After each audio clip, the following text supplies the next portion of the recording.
This was a case that shocked and devastated Ireland, and serves as tragic proof that pure evil can be found where we least expect it. Hello everyone, my name is Anya, and in this video we're going to take a look at what happened on this day in the year 2004, the murder of Rachel Callaly.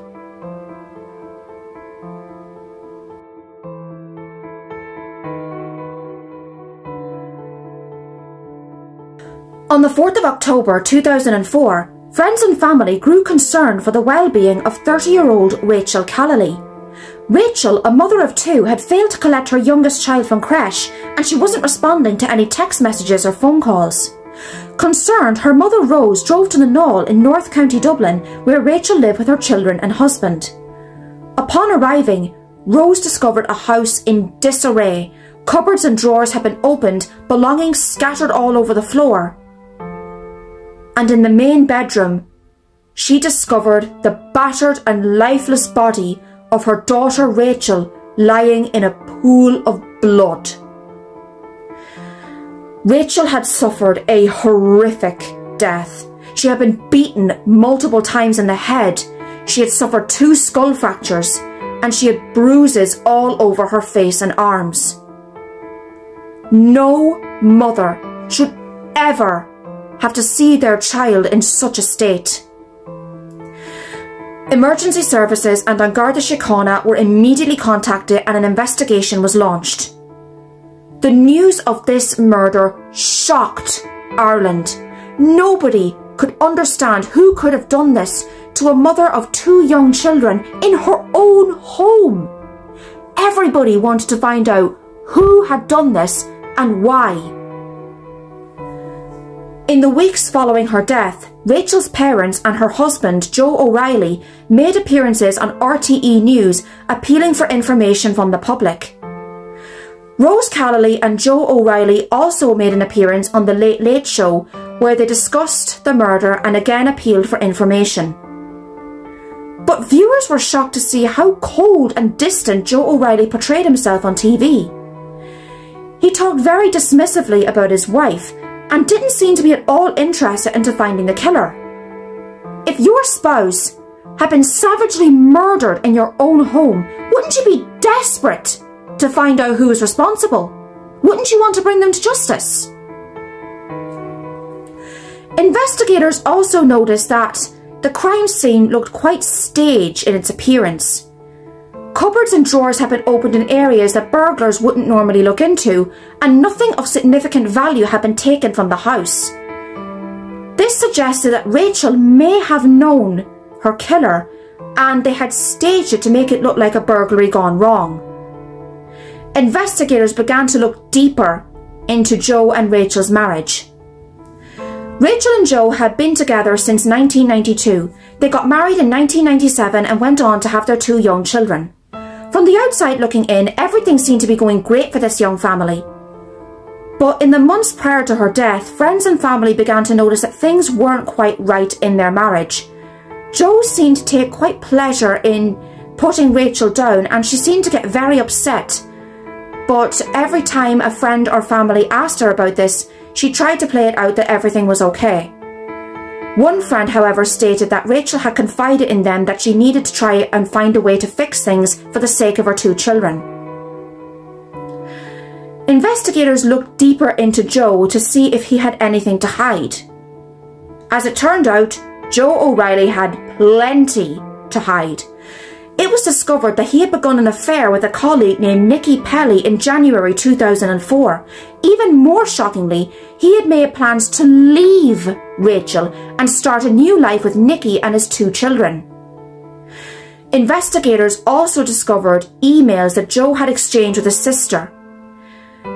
He had used very disturbing language to describe Rachel, and this email here made the horrific statement that, quote, "me plus Rachel plus marriage equals over," end quote. It was clear that Joe O'Reilly was desperate to get out of his marriage with Rachel. He wanted nothing more to do with her. But the question was, did he want out badly enough to kill her? Joe O'Reilly made the claim that he had been at work at Broombridge at the time of Rachel's death.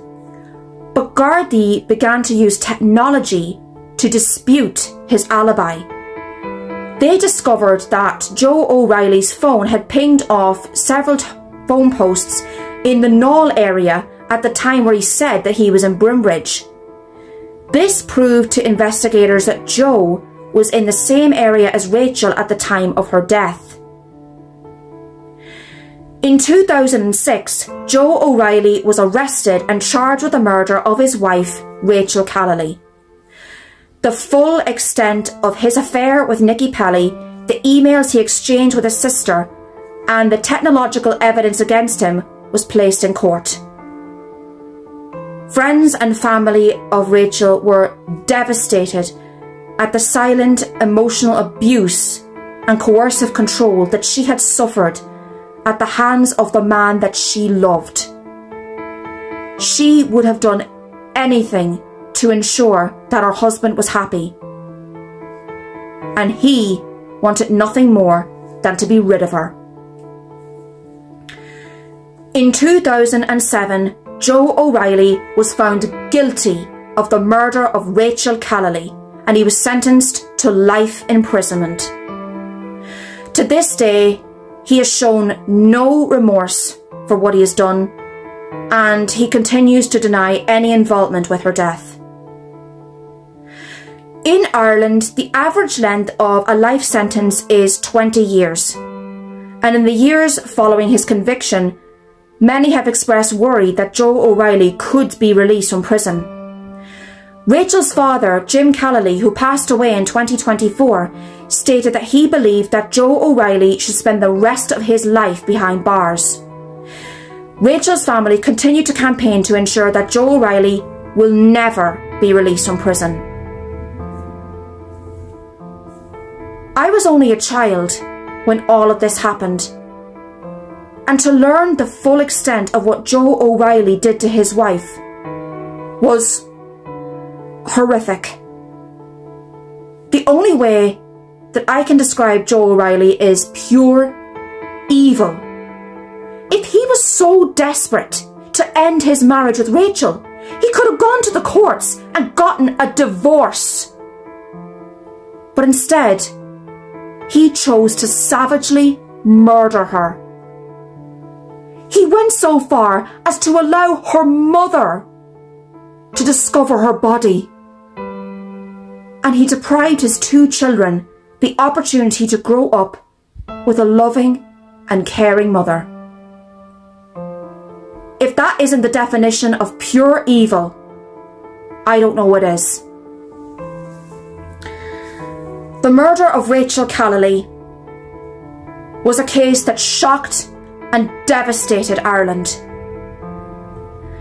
It's a case that, in my opinion, should never ever be forgotten, because it is significant proof that pure evil can be found where we least expect it.